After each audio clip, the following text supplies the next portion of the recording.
Warahmatullahi wabarakatuh.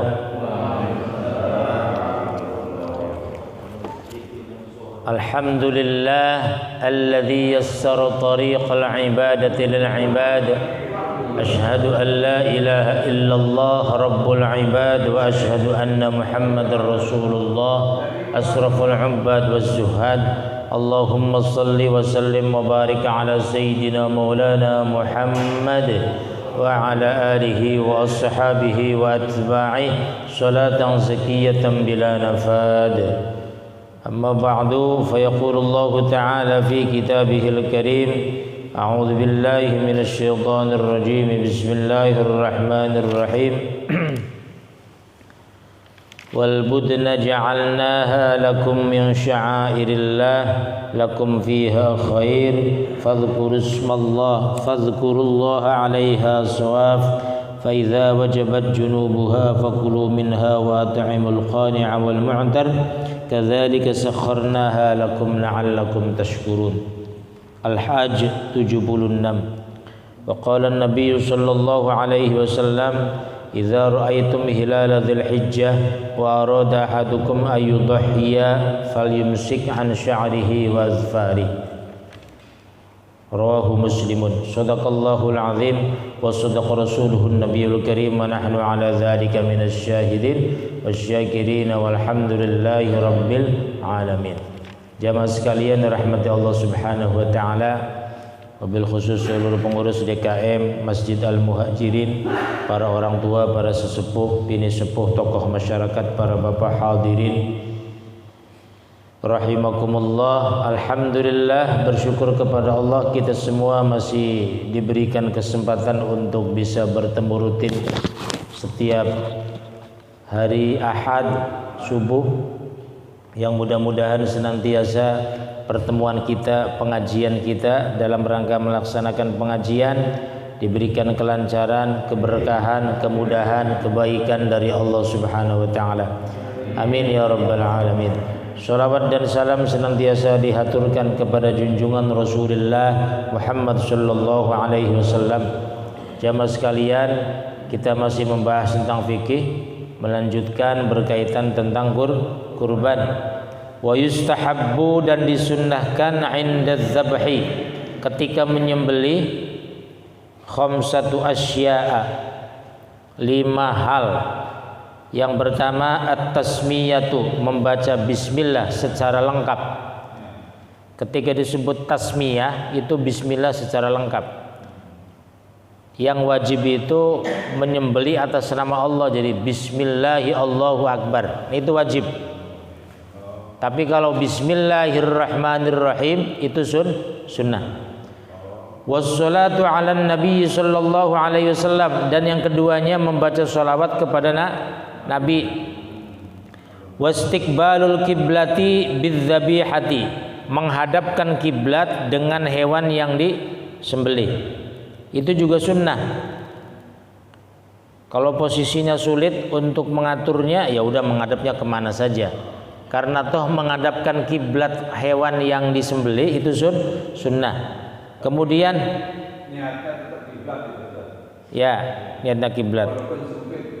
Ya, walaupun sempit. Wat takbiru, kemudian membaca takbir secara lengkap. Allahu akbar, Allahu akbar, Allahu akbar.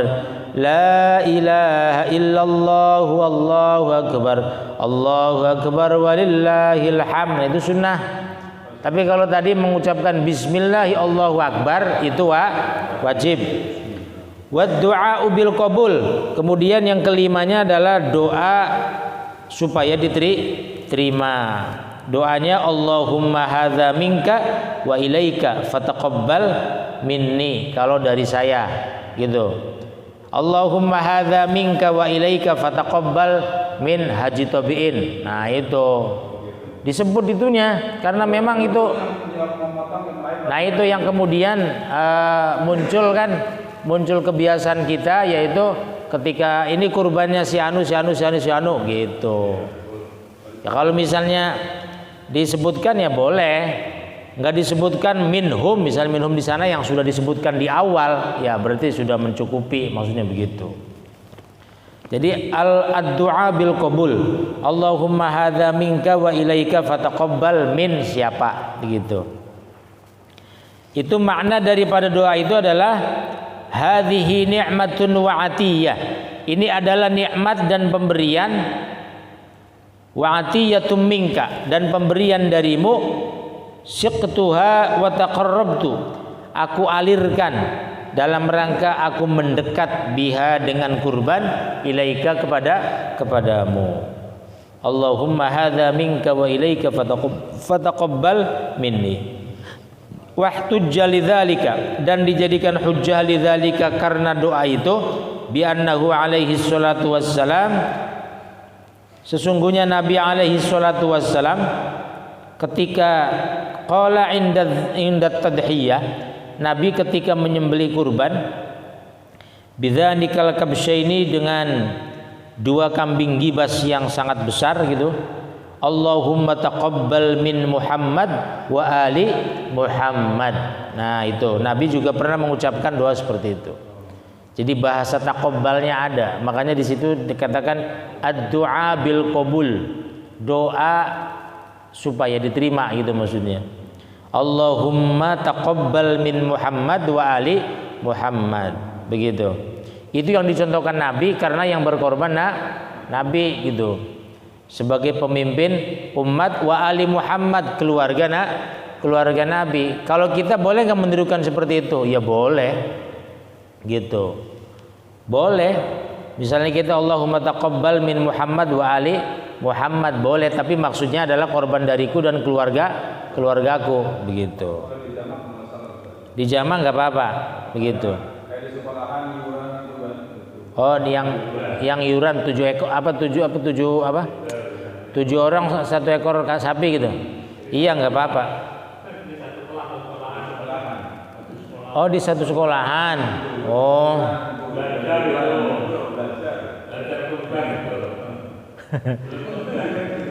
Ya, ini pernah jadi pembicaraan di dalam satu pembicaraan, satu musyawarah. Itu dinyatakan bahwa itu sebenarnya bukan korban secara hakikiyah, tapi ya tadi katanya tarbiyah lit tadhiyah, pendidikan dalam rangka berkorban. Boleh enggak? Ya boleh lah. Dalam Tanwirul Miqbas ala tafsir Ibnu Abbas kan begitu, beliau menuliskan bahwa salah satu daripada belajar berkurban itu sangat dianjurkan. Bahkan demi untuk pendidikan ya dibolehkan sebagian ulama kurbannya dengan apa? Dengan ayam, dengan meri, dengan apa? Entog, bebek. Tapi istilahnya secara hakikiyah syar'iyah yang disunahkan oleh Nabi ya bukan itu, gitu maksudnya. Cuma pendidikan kurban, tujuan umumnya, tujuan besarnya begitu. Karena memang dalam rangka ini ingat bahwa kurban itu sebenarnya dijadikan sebagai min sya'airillah, kan begitu. Wal budna ja'alnaha min sya'airillah. Dengan sembelian unta buden, dengan sembelian itu ja'alnaha telah kami jadikan ia untuk apa? Min sya'airillah, sebagian daripada beberapa syiar agama Allah. Begitu tujuannya. Jadi artinya dalam hal ini kurban itu ingat bahwa tujuannya mensiarkan agama Allah. Nah, tadi beberapa hal yang disunnahkan tadi pembahasannya sebagaimana di bawahnya. Tustahabbut tasmiyah, disunnahkan membaca basmalah secara lengkap. Biqaulihi ta'ala fakulu mimma dzukira smullahi alaihi, maka makanlah oleh kalian sesuatu yang disembelih dengan menyebutkan asma Allah. Wa fi sahihaini annahu alaihi salatu wassalam, dan dalam kitab Sahih Bukhari Muslim annahu alaihi salatu wassalam, sesungguhnya Nabi alaihi salatu wassalam hina dzabaha udhiyatahu, ketika beliau menyembelih hewan kurbannya, qala bismillah, begitu. Nabi mengucapkan bismillah, bismillah ya Allah akbar. Falau lam yusamma halat, maka apabila tidak menyebutkan halat maka halal udhiyah li'anna Allah Ta'ala abaha dzabai ahli kitab, karena sungguhnya Allah Ta'ala telah membolehkan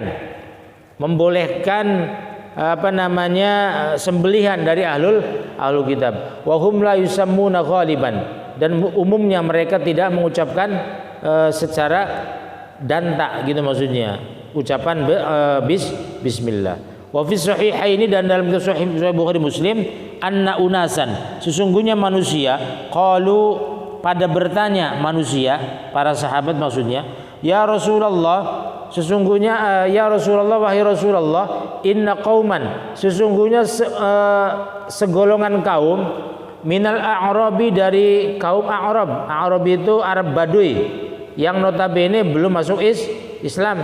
Ya'tunana, mendatangkan kepada kami, bilahmi, dengan daging. Manadri, apa yang aku ketahui, apa yang kami ketahui, azzakarusmallahi, apakah mereka mengucapkan asma Allah alaihi amla atau tidak, begitu. Faqala sallallahu alaihi wasallam, lalu Nabi menjawab, sammullah ta'ala, mereka menyebut asma Allah, wa kulu, dan makanlah. Nah ini fadalla ala anna ghairu wajibatin ghairu dzalik minal adillah, maka sesungguhnya mengucapkan tasmiyah secara lengkap, ghairu wajib, tidak wajib, wa ghairu dzalika, dan juga tidak termasuk hukum yang menjadi diharuskan atau diwajibkan, minal adillati, dari beberapa dalil tadi. Nah ini dalil ini menunjukkan bahwa membaca basmalah secara lengkap itu sunnah, tapi menyebutkan nama Allah itu wajib gitu maksudnya. Maka ketika seorang sahabat mengadu kepada Nabi tentang mereka diberi daging gitu maksudnya, dan mereka tahu bahwa itu dari orang Arab Baduy yang notabene belum masuk Islam begitu. Nah kemudian Nabi menyatakan, mereka menyatakan apakah mereka mengucapkan asma Allah, katanya begitu. Nabi menyatakan sammullah ta'ala, mereka menyebut asma Allah, wa kulu, dan makanlah. Berarti ini menunjukkan bahwa ismullah, apakah Allah langsung atau bismillah gitu maksudnya, misalnya Allah, nah Allahu Akbar atau Allah saja, nah itu termasuk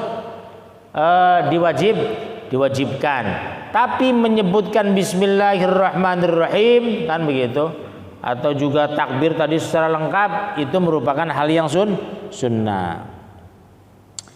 Wa amma sholatu ala nabi sallallahu alaihi wasallam, dan adapun membaca sholawat kepada Nabi sallallahu alaihi wasallam, qad nasso asy-Syafi'i, sungguh telah mengenas Imam Syafi'i, ala istihbabiha, atas sunnahnya menyembelih kurban dengan mengucapkan sholawat, kiasan, sebagai kias ala sairil mawadi'i, atas beberapa hukum dalam posisi yang lainnya. Wali anna Allah Ta'ala rafa'a dzakarahu, dan sungguhnya Allah Ta'ala telah mengangkat untuk menyebutkan nama Nabi.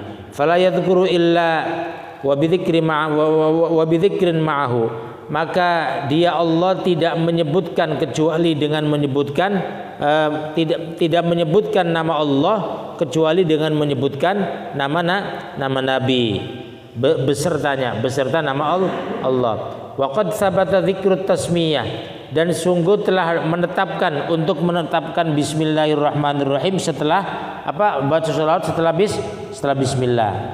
Wa amma taujihudz dzabihah, nah kemudian wastiqbalul qiblah bidzabihah. Wa amma taujihudz dzabihah, adapun menghadapkan hewan kurban ilal kiblati, ke kiblat, fali annaha khairul jihad, karena sesungguhnya kiblat itu merupakan sebaik-baik daripada arah. Wali annahu alaihi salatu wassalam, dan sesungguhnya mencontohkan Nabi alaihi salatu wassalam, wajjaha, menghadapkan Nabi, zabihatahu, hewan kurbannya, ilal kiblati, ke kiblat.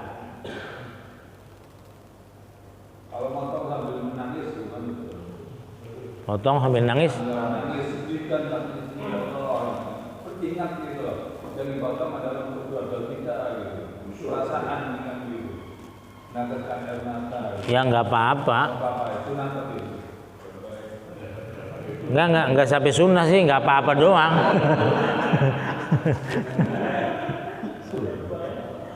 Iya. Ya karena ingat keluarga misalnya, ya nggak apa-apa. Keluarga di kamu nggak kebagian daging maksudnya. Enggak sunnah ya. Iya. Ya di sini nggak ada keterangan sih Pak Haji, jadi tidak sampai menyatakan sunnah gitu. Ya nggak apa-apa, itu mah action doang gitu maksudnya. Iya. Terus habis potong begitu ada doanya gitu kan ya Allah. Ya tadi sih doanya sih. Ntar ya saya bacakan. Jadi kan prakteknya itu kita baca takbir dulu tuh, bareng-bareng kan biasanya begitu ya. Baca takbir. Terus setelah itu baca bismillahirrahmanirrahim, baca sholawat, lalu bismillahi Allahu akbar. Itu yang terpenting adalah yang motongnya Pak, begitu. Ya paling kita yang mengiringi boleh menyaksikan bareng-bareng. Karena yang dicontohkan oleh Nabi Ibrahim pada saat korban, ketika ketika berkorban itu Nabi Ibrahim mengucapkan takbir, kemudian Nabi Ismailnya takbir, malaikat Jibril disertai mengucapkan takbir. Artinya orang-orang yang mengelilingi di situ ya disunahkan membaca takbir. Cuma sekarang ada pendapat bahwa hewan kurban apabila takbir bareng-bareng dia jadi beringas katanya. Wallahu alam sih saya nggak tahu. Mungkin nggak baca sholawat, makanya baca sholawat kalau bisa. Karena sholawat itu bisa ngelemesin Pak. Fungsinya sholawat, hikmahnya dalam al-azkarun nawawiyah anil muntakhobah bi azkari Rasul sallallahu alaihi wasallam, itu salah satunya dijelaskan tentang fungsi sholawat ya. Hikmatus sholawat itu menenangkan situasi. Kalau ada orang berantem tuh, jangan justru takbir, kalau takbir jadi tambah rame gitu maksudnya. Iya. Jadi kayak orang demo kan begitu. Nah, kalau bisa baca sholawat, makanya dalam musyawarah itu para ulama sejak dulu itu dibiasakan ketika ada pendapat mujadalah, perdebatan yang sangat sengit, ada seorang ulama yang baca sholawat, sholatullah. Dan itu maksudnya supaya tenang, itu maksudnya sebenarnya begitu. Karena apa? Karena situasi yang seperti itu memang sangat rawan terjadi percekcokan. Maka ketika ada orang berantem, Pak Haji, baca sholawat. Sholawat badar gitu maksudnya. Sholawat badar kan tadi sholatullah, salamullah gitu. Biar reda gitu maksudnya. Dan itu terbukti memang. Terbukti benar-benar. Ya. Ya. Bukan di sini kan? Disembelih kepalanya ditanam di pabrik. Oh. Dan ini dimana ini dilaksanakan di tahun baru Ustaz. Nah itu bagaimana kita yang jamaah makan Di tahun baru gitu? Ya kalau menanam itu kan pemubadziran sih sebenarnya, nggak boleh. Apalagi berkeyakinan untuk supaya pabriknya maju. Nah ini di luar apa namanya? Di luar jalur. Jadi niatnya sudah nggak bagus, dan praktek mubazir itu membuang apa namanya? Ya, itu kan sudah disembelih secara Islam, tapi kemudian membuang-buang kan itu kepalanya. Ya boleh, yang dagingnya mah boleh banget. Kalau nggak ada yang mau buat saya nggak apa-apa. Itu dagingnya justru boleh, nggak apa-apa. Justru maksudnya yang dikomentari yang menanam apa? Menanam kepalanya itu gitu maksudnya. Ya. Jadi mungkin itu niat apa? Selamat tahun baru. Ya. Tapi bukan kurban ya? Bukan kurban. Oh. asal ketika disembelih atas nama Allah. Yang patokannya itu. Jadi apabila disembelih atas nama Allah ya halal semuanya. Justru yang keduanya ketika apa namanya kepalanya ditanam ya sayang. Cuma saya melihat apa jagal di sana di mana di Arab Saudi itu kepala kaki itu banyak yang dibuang Pak, nggak ada yang ngurus. Bener itu. Ketika saya melihat langsung itu memang dagingnya doang, apalagi jeroan-jeroan itu yang kepala aja dibuang. Kepala itu dijual murah kalau misalnya ada yang mau tuh, murah banget. Yang mau ngurusnya, banyak banget itu, bukan 100-200 ribuan. Orang kalau yang haji tamattu itu sudah pasti mereka menyembelih kambing, kena dam pasti, gitu maksudnya. Ya, J. Kalau tamattu sudah pasti ngambil nyembelih itu satu itu. Dan itu wajib kan gitu maksudnya.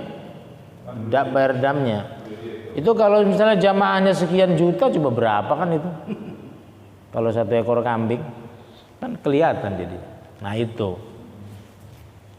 itu makanya ya persoalan dipakai atau tidaknya ya sebenarnya mubazir apabila dibuang seperti itu, apalagi diniatkan untuk misalnya biasanya niatnya itu menundukkan karyawan supaya lebih maju gitu. Biasanya ada penghuninya gitu kayak jinnya gitu. Itu tuh supaya aman, supaya selamat nih. Itu zaman dulu sebenarnya pernah terjadi kan zaman para wali katanya, wallahu alam sih ya.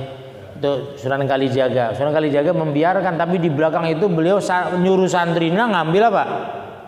Ngambil si kepala kebo itu kemudian dimakan gitu bareng-bareng kan gitu. Oh, habis tanam diambil lagi. Iya. Enggak, ketika nadran itu apa tuh pesta laut ya? Kenapa pesta laut itu si kepalanya dibuang di laut. Iya. Ya tapi kalau tujuannya buat ikan ya nggak apa-apa sih kan dimakan sama ikan nanti. Kan ada ikan yang makan daging kan ada kan? Tapi kalau tujuannya untuk apa penyembahan ke Roro Kidul ya ini nggak boleh gitu, yang nggak boleh ini. Itu maksudnya. Jadi tergantung tujuannya Pak, tidak mesti di laut, di sini juga kalau tujuannya nggak bagus ya nggak bagus. Gitu. Ya kayak zaman dulu masih banyak itu kalau di kampung itu apabila hajatan tuh di pojok rumahnya ada minuman warna 7, kopi, susu, Fanta, rokok gitu maksudnya. Nah itu dulu orang tua saya itu udah nggak apa-apa, bapak saya memerintahkan, nak nanti kalau sudah agak siang, udah agak sepi, ambil aja katanya begitu, gitu. Dia ambil rokoknya, diambil minumannya diminum, makanannya dibawa gitu. Iya, mereka punya keyakinan dimakan sama leluhur, padahal dimakan sama kita. Orang mubazir, kan gitu maksudnya begitu. Ya maksudnya orang zaman dulu itu sebenarnya tidak seperti itu sih. Bukan untuk makannya leluhur, tapi untuk sodako ke tiap pojok. Itu ada makolahnya. Jadi kita itu apabila hajatan tuh sodako ke tiap pojok. Nih pojok rumah, kan ada 4 tuh misalnya ibaratnya rumah itu. Jadi setiap pojok disodakohi, orang-orang di situ sekitarnya disodakohi, kan begitu. Iya dikasih kopi, kasih besek kan begitu maksudnya. Biar ikut bantu kan begitu. Jadi kita salah kaprah kumpul-kumpul sedekahan begitu iya.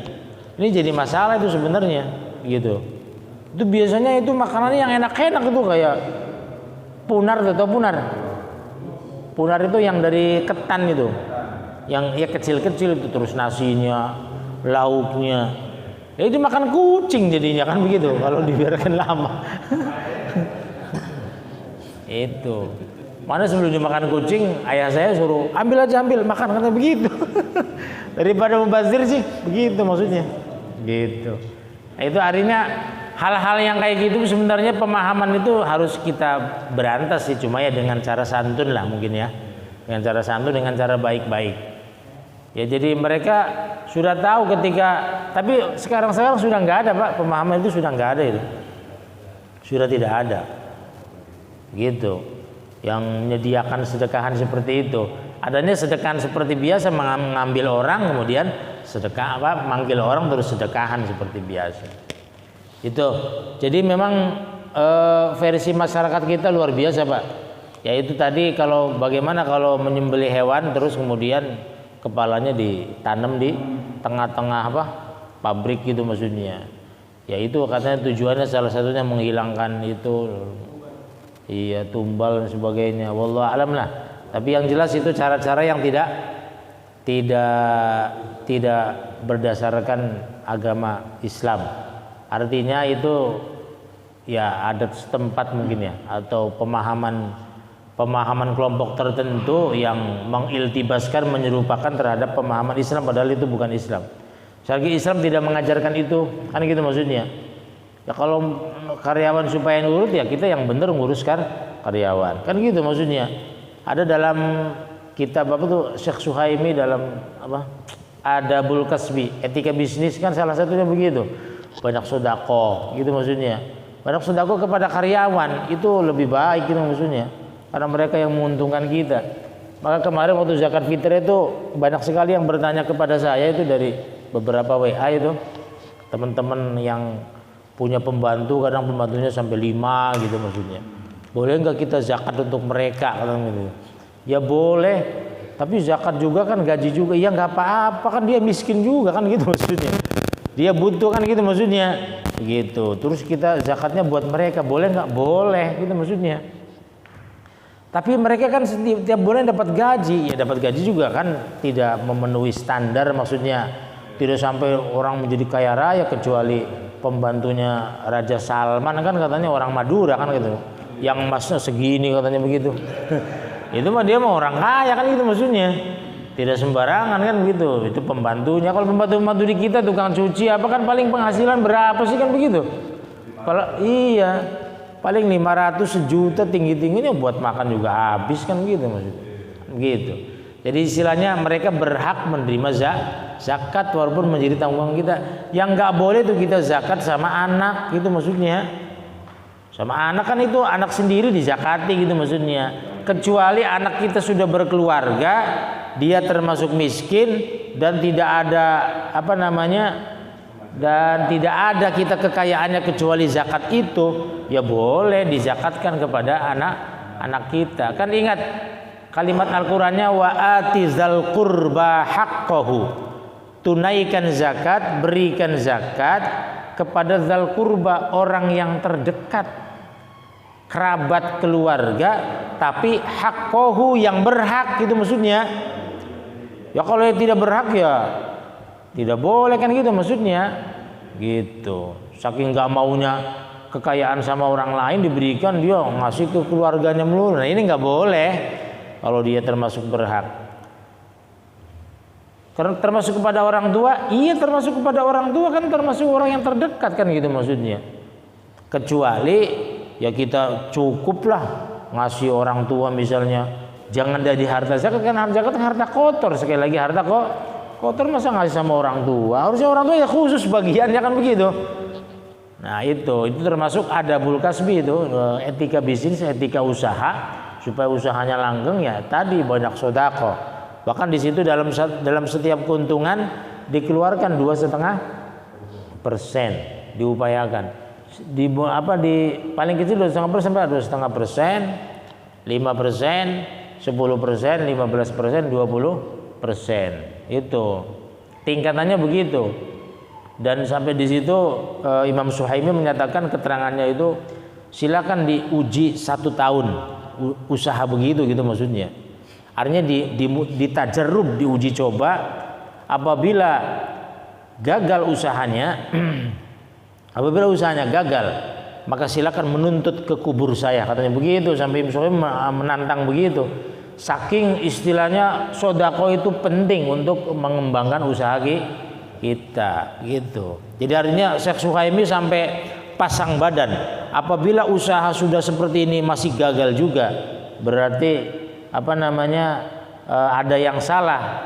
mungkin prakteknya. Kalau misalnya sudah benar prakteknya, maka silakan tuntut saya, katanya. Walaupun sudah di alam kubur, katanya begitu.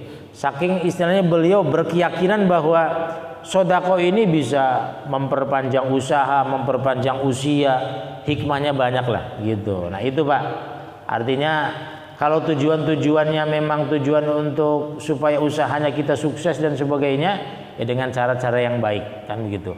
Islam mengajarkan tadi kasih sayang kepada fakir miskin, kita perhatikan, kan gitu maksudnya. Karyawan-karyawan kita itu kebanyakan orang miskin, orang yang di bawah standar, ya kita kasih kan begitu mereka. Jangan kemudian zakat misalnya, ya kadang ini masalahnya begitu juga sih ya.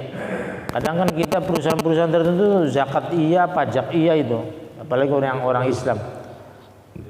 Ya ini masalahnya. Cuma kata apa namanya? Ada dua pendapat sih.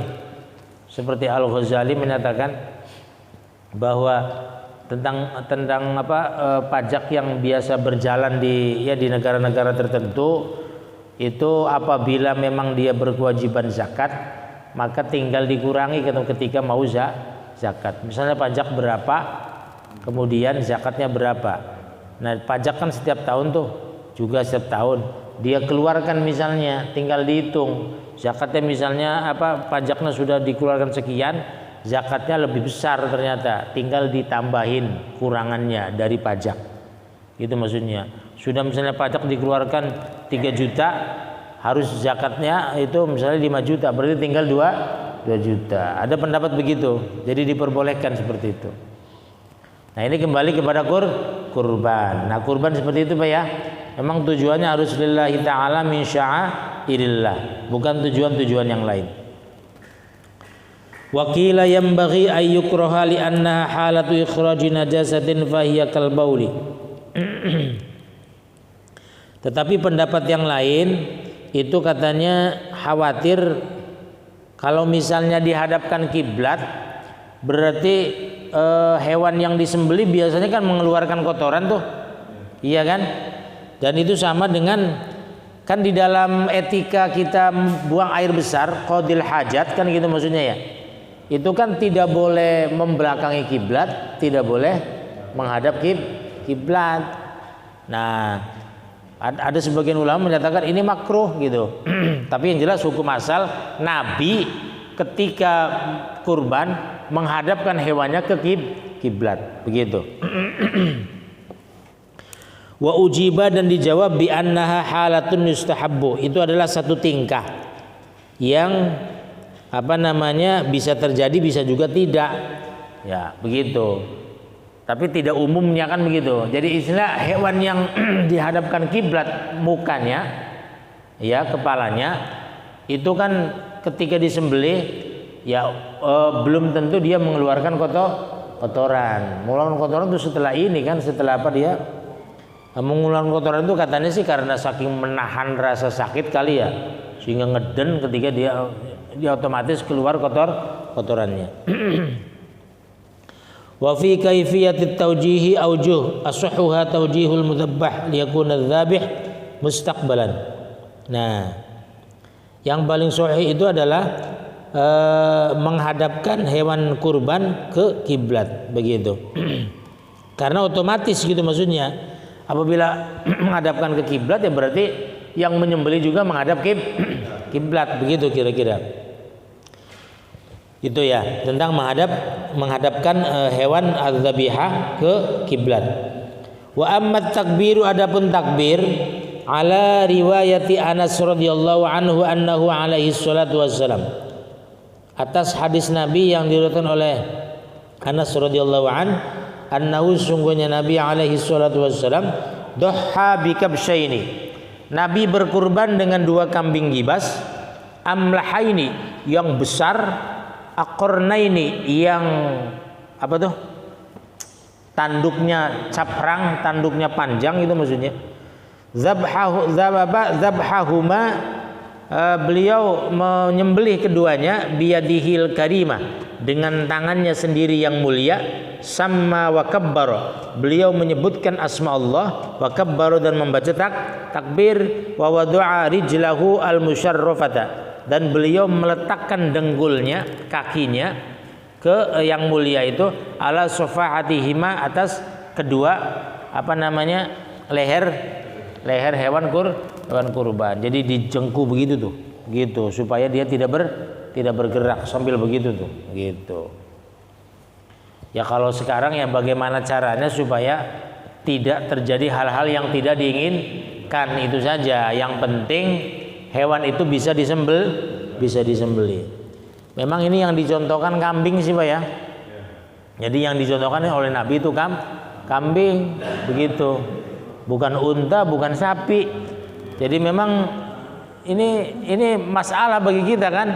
Jadi pada saat itu mungkin bisa jadi kan begitu. Karena unta itu kan besar. Dan itu penyembelihan unta itu yang saya tahu di tukang jagal di sana itu. Jadi kita pakai apa namanya?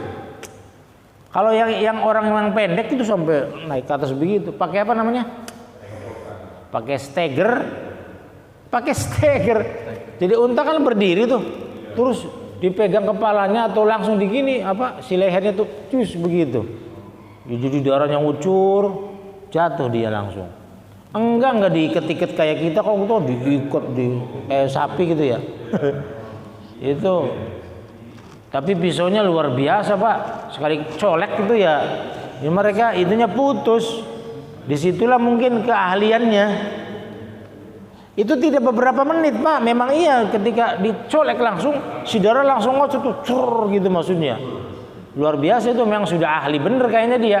Posisi posisi leher, posisi otot ruhnya itu sudah tahu dia.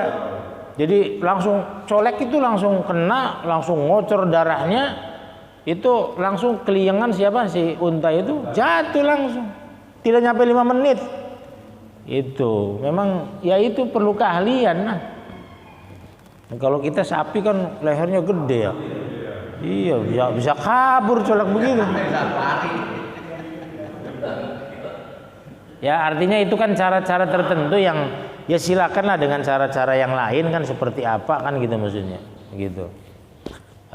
Yang perlu dilakukan tentunya supaya ya bisa disembelih dengan sebaik-baiknya. Apakah direjong-rejong, dipegang semua, diikat, atau sekarang kan ada cara lain tuh ya untuk menjatuhkannya begitu. Ya silakanlah. Itu cara-cara yang memang diperbolehkan. Yang penting ya tadi sih memang beberapa makalah menerangkan tidak boleh menyakiti gitu sebelum dipotong. Ya, ingat nih yang nggak boleh itu sebelum dipotong. Kalau sudah dipotong sih mau dicacak-cacak mau diapa ya silakan. Sebelum dipotong nggak boleh disakiti, misalnya ditendang atau diapa itu. Ya kecuali memang kayak misalnya pas mau dipotong kemudian sulit kita ngikat kakinya dan sebagainya. Apakah itu termasuk menyakiti? Bukan itu. Insya Allah bukan termasuk menyakiti. Itu satu cara supaya tidak terjadi hal-hal yang tidak diinginkan. Itu kan bisa terjadi rusaknya keselamatan jiwa seseorang kan kalau tidak seperti itu kan gitu. Apalagi kebo kan gitu. Kebo itu ininya panjang itu kadang tanduknya untuk menempelkan ke tanah kan sulit dia karena tanduknya kan gitu.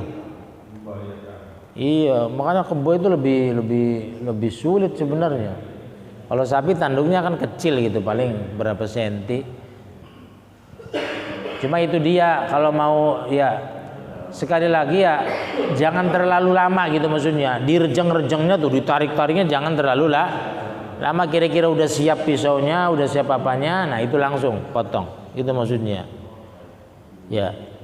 Artinya ya sebagaimana contoh itu orang-orang Arab kalau di tukang jagal tuh unta itu begitu Pak Ji. Jadi ternyata dia ada yang naik tangga juga, orangnya kan kecil tuh. Jadi naik tangga gitu, dianya naik tangga. Kan unta kan tinggi tuh ini lehernya. Jadi kelihatan itu terus dia sudah tahu betul, langsung pegang, terus gitu. Langsung ngocor itu darahnya, kencang banget. Lalu dia jatuh. Gitu maksudnya.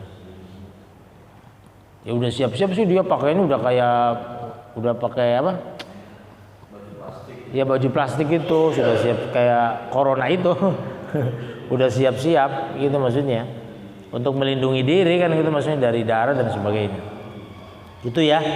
Jadi istilahnya memang az-zabihah, hewan sembelihannya tidak boleh disakiti sebelum disembelih. Dan ingat itu bahwa luhumuha la luhumuha wala dima'uha, bukan daging yang dibagikan, bukan darah yang dialirkan itu yang menjadikan amalia kita diterima, tapi adalah dalam rangka ketakwaan sebagaimana ayat Al-Qur'an itu. Jadi bukan menjadi patokan itu dia sembelihannya, tapi ketakwaan diri kita, bahwa kita mau berbagi dengan orang lain, bahwa kita mau mengorbankan diri kita, karena yang namanya kurban itu amalia ibadah yang murni sosial, tapi tujuannya lillahi ta'ala. Ya kalau sholat kan udah jelas kan kita menyembah kepada Allah. Jadi kalau kurban itu tidak ada ungkapan itunya, memang itu perilaku sosial kemasyarakatan, tapi tujuannya lillahi ta'ala. Makanya jelas-jelas itu digarisbawahi, ja'alnaha min sya'airillah, gitu maksudnya. Ini demi syiar agama Allah. Jadi karena Allah, maka ingat jangan karena yang lain.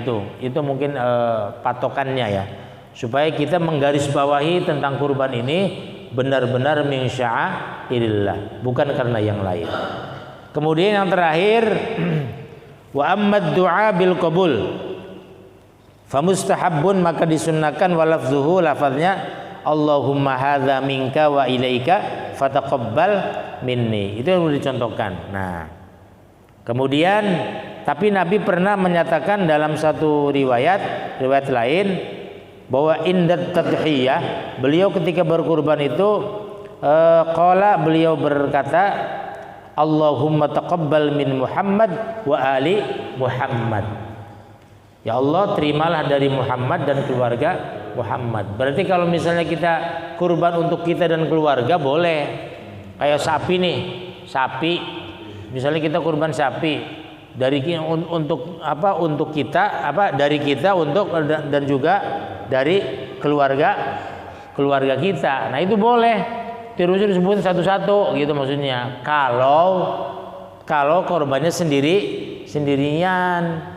Kalau korban sapi bareng-bareng, saya, Haji Tobiin, Bapak Iran misalnya, lalu yang disebut Haji Tobiin doang, ya saya marah lah. Haji Tobiin orang sayanya ikut gitu maksudnya. Ya, nggak boleh dalam hati kalau kata ya mending dalam hati kan gitu maksudnya. Tapi iya, ya. Tapi istilahnya ya Allah Maha tahu kan, bahwa ini korban dari si anu Allah Maha tahu gitu maksudnya. Cuma ini berkaitan dengan etika untuk sosial kemasyarakatan. Khawatir diprotes Pak Haji ini nanti, mentang-mentang dia yang menyembelih kok dia doang kan, orang kita ikutan kan gitu maksudnya begitu. Itu Pak Haji. Jadi memang asal hukumnya seperti tadi. Nah, kalau Pak Haji sendiri nih misalnya yang menyembelih juga beliau, terus sapi dari dia sendiri, nggak usah disebutkan satu-satu. Untuk ini 7 orang nih, nggak usah, nggak apa-apa. Kalau misalnya iya min Muhammad wa ali Muhammad, min Haji Tobiin wa ali Haji Tobiin, nah udah selesai gitu maksudnya. Nggak disebutin satu-satu istrinya apanya gitu. Nah itu boleh seperti itu ya. Tapi sekali lagi kalau misalnya ini urunan, rembugan, ya patungan gitu maksudnya, ya siogianya disebutkan karena bisa diprotes sama yang lain. Kalau nggak diprotes, ya nggak apa-apa gitu maksudnya. Wah, yang lain juga nggak protes katanya nggak apa-apa. Tapi ya tetap aja kan gitu dalam hati gerundel, orang korbannya dari saya juga, kok jadi dia doang gitu. Itu Pak Haji. Jadi sebenarnya itu berkaitan dengan etika gitu. Ya. Oh iya. Makanya kan kemarin saya katakan sebaiknya yang berkurban itu jadi panitia. Supaya apa? Supaya tahu betul pengurusannya kan gitu maksudnya. Supaya benar-benar sebagaimana dikatakan bahwa kurban itu yang asal adalah dia yang berkurban, dia yang menyembelih, dia yang nguliti, dia yang menyiangi, dia yang membereskan, merapikan, dia yang juga membagi. Kan gitu. Sama hukumnya seperti itu. Kalau misalnya yang kurban jadi panitia, kan gitu. Maka sebaiknya kalau kurban tuh panitia yang banyak, itu maksudnya. Tidak hanya yang kurban juga wajib jadi panitia, yang lain juga boleh karena ini tugasnya sangat banyak. Dan sudah saya sampaikan bahwa segala sesuatu fasilitas sehingga kurban bisa dilaksanakan itu rentetan ibadah.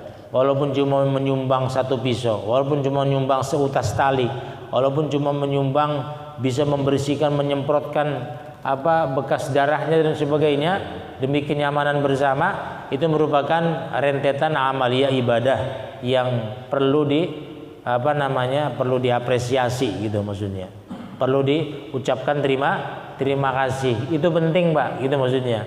Dan niatkanlah semuanya karena Allah. Sekali lagi itu pundi-pundi amal bagi kita. Dan itu merupakan satu hajat tahunan umat Islam yang merupakan perlu digalakkan lah gitu maksudnya.